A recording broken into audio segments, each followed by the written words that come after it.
أعوذ بالله من الشيطان الرجيم بسم الله الرحمن الرحيم يا بني إسرائيل اذكروا نعمتي التي أنعمت عليكم وأني فضلتكم على العالمين واتقوا يوما لا تجزي نفس عن نفس شيئا ولا يقبل منها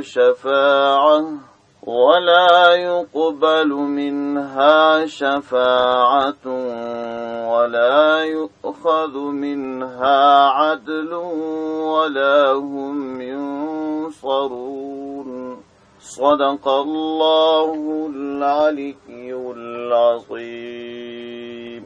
البقرة سورة 40 نمبر آیت. په مخکنیو آیاتونو کې رب عز وجل د یوې ناروغي علاج و اهل کتابو ته وښودی.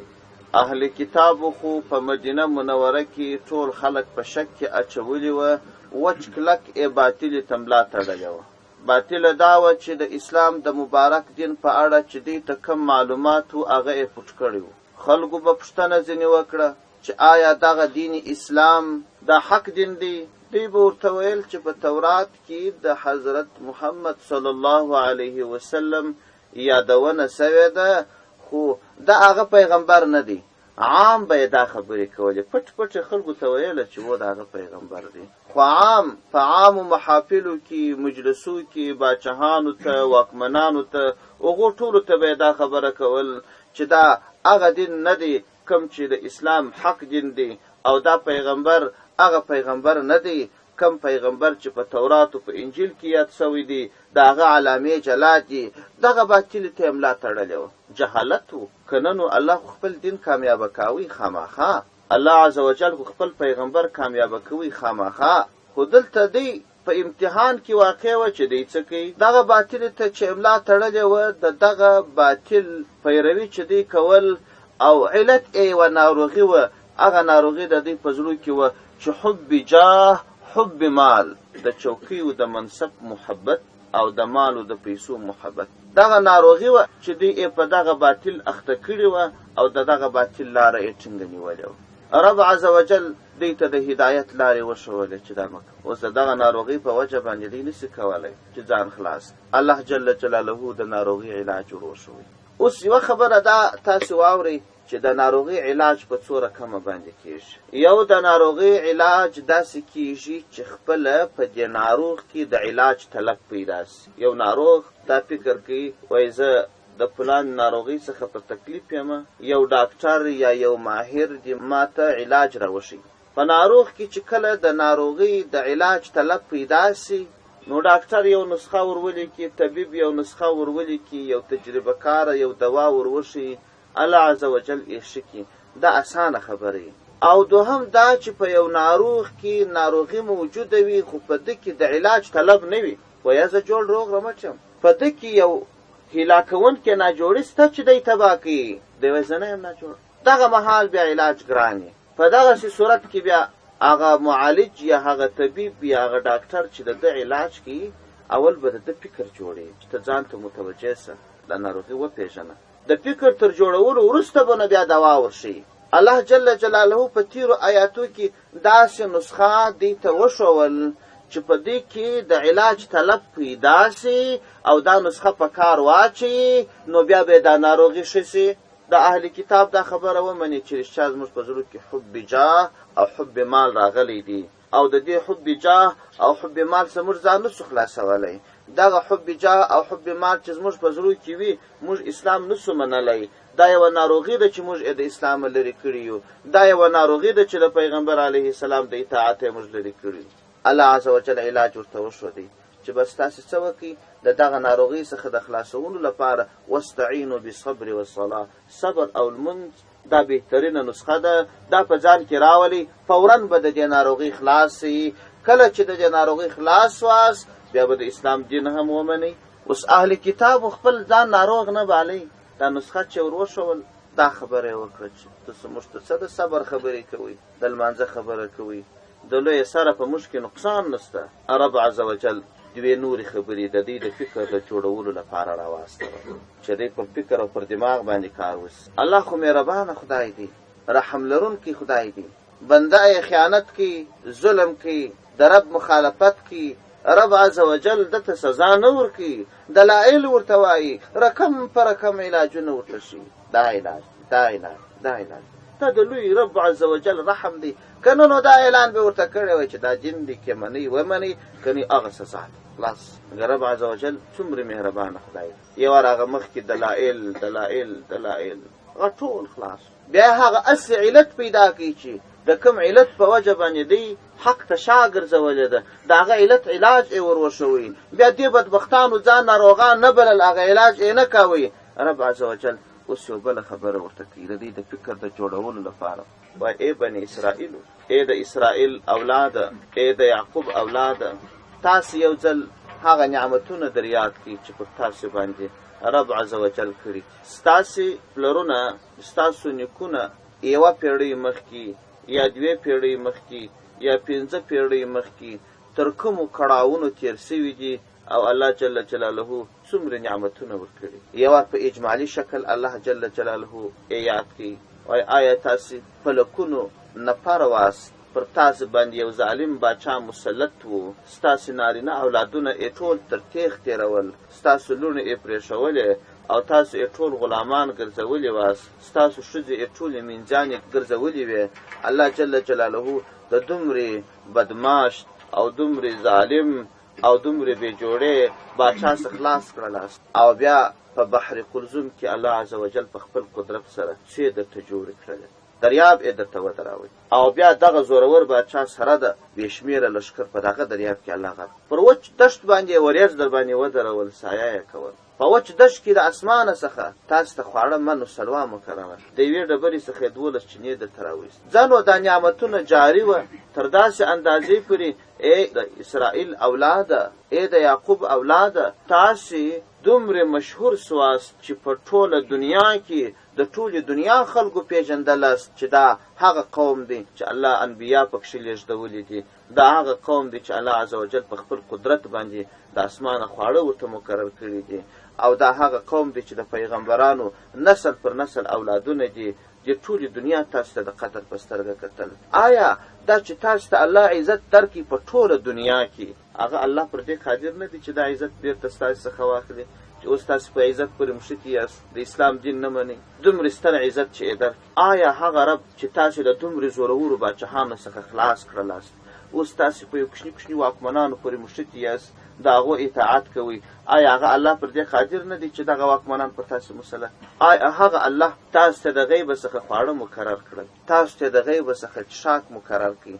هغه الله پر دې قادر نه دی چې تاسو اوس د دې لږ خوړو او د دې لږو پیسو دپاره حق پټوئ؟ او هغه الله تاسو ته په بندو لارو کې لار درکړل، په دریابو کې لار درکړل، په دشتو کې لار درکړل. هغه الله پر دې قادر نه دی چې دا اوس تاسې نرۍ نرۍ لارې مشتولې دي په خپل عقل باندې چې دا زموږ د کامیابۍ و د عزت و د مال لارې دي، دا لارې در باندې بندې کړي؟ هغه پر دې قادر نه دی. تاسې د رب عز وجل هغه احسانات ته نه ګورئ؟ دا خبرې الله جل جلاله په یو مبارک آیت کې راولېږلې. په دې کې نو چې په چا کې مثقال ذرتین عقل وي، هغه ته یو فکر پیدا شي، اوس چا وایي زه د یو 5 پیسو دپاره حق پټوم، پیغمبر ته مې شا ګرځولې ده. هغه زما رب خو دومره قادر ذات دی چې بیخي د غیبو څخه رزق موږ ته مقرر کړی و. د عقل خلاف یوه په یوه په دې خبرو کې فکر وکړي، اخر ځان ملامت وبولي، ځان بد وبولي، بالاخره حق ته تسلیم شي. او د چا چې عقل بند وي یا ازلي بدبخت وي، پر هغه نو بیا هم هېڅ تاثیر نه کوي. د دې خبرې وروسته بیا الله جل جلاله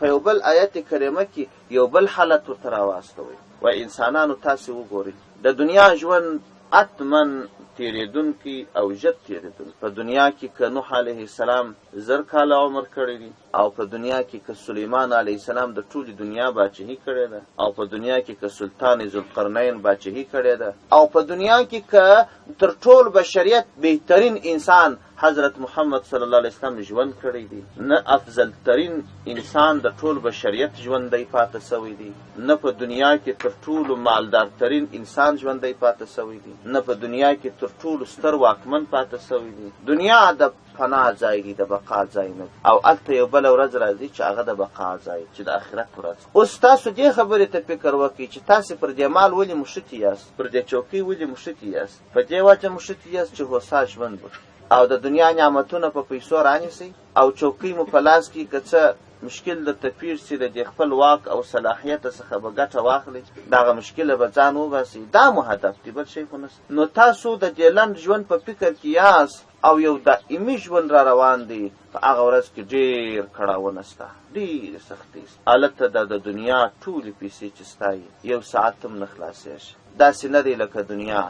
په دنیا کې چې یو باچا سړی گرفتار کړي، زندان ته اچولی، نو دی ښه ډېر مالدار وي، په رشوت ځان خلاص. وایي زه به مالي جریمه درکړمه، 5 کاله دې قید را کړي، د 5 کالو په بدله کې به په میلیونونو پیسې درکړم. داسې یو علاج ممکن دی، په هغه ورځ باندې ممکن نه دی. په دنیا کې دا علاج ممکن دی چې وایي زه مجرم یم، زه به تضمین درکړم، فلان سړی به زما تضمین زما په ځای کې. هلته ممکن نه دی. په دنیا کې خو به یو سرمایه‌داره سړی یا یو باچا یا یو زورور واکدار راسي، دې باچا ته به ووایي دا سړي په اړه باندې زه سپارښت درته کوم، زه ضمانت کوم، بیا به داسې نه کي الهیک. هلته نه غیر د الله د نیکو بندگانو څخه د بل باچا شفاعت چلیږي او نه هلته فدیه چلیږي او نه یو انسان د بل انسان په بدله کې تضمین کولی شي، وخت تېرولی شي. نو که ته مال و جاه د ځان د استراحت دپاره غواړې، آیا ستا هغه دائمي ژوند ته د استراحت فکر سته؟ دا دوهمه خبره وه.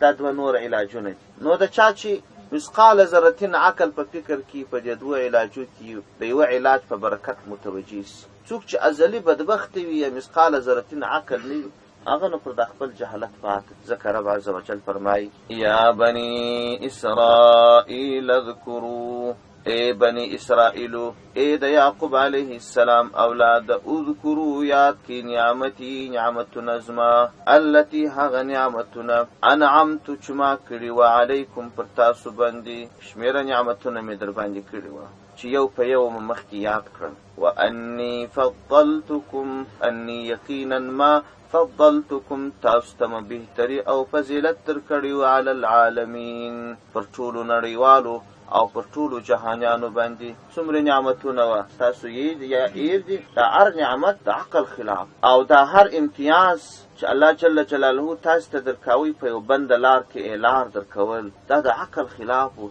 د دنیا په اسبابو نه کېدی. تاسو چې دومره مهربانه رب لري چې اسباب نه وي لا تاسو ته لار درکړي، نو بیا تاسو هغه رب ناراضه کوئ د یو څو پیسو دپاره. دا عقل دی، دا انصاف دی، دا ستاسې د ځان په اړه د ګټې فیصله ده. الله عز وجل خو تاسو ته محتاج نه دی. او بیا د هغه وروسته مې تاسو پر ټولو جهانیانو باندې بهترین خلک جوړ کړلاست، افضل خلک مې جوړ کړلاست. او که په دې کې فکر نه کوئ، په دې شیانو باندې ستاسې عقل ځای ته نه راځي، ترې خبرې خو دي نو خو تاسې کمزوري خلک یاست. نو بل کار دا وکړئ، واتقو، وویرېږئ یومن د هغه ورځې څخه لا تجزي چې کفایت به نسي کولی، نفس هیڅ نفس، یو نفس به د بل نفس په بدله کې نسي درېدلی شیئا د هیڅ شي. چې یو نفس دې ووایي چې پر دغه سړي باندې 1 میاشت قید راغلی دی، 10 ورځې به یې زه پرېږدم، یا د پلانکی لمونځ نه دی کړی، دغه د پلانکي لمانځه ثواب به زه درکړم، د پلانکی نیک عمل پرې ایښی دی، دغه بدله به زه درکړم. داسې نسي کېدلی. هر نفس به د خپلو اعمالو جواب وایي. هیڅ نفس د بل نفس نه د سزا بدله تېرولی شي او نه د نیکو اعمالو بدله ورکولی شي. هر سړی به خپل حساب وکړي. ولا يقبل، او نه به قبلیږي منها د دې نفس څخه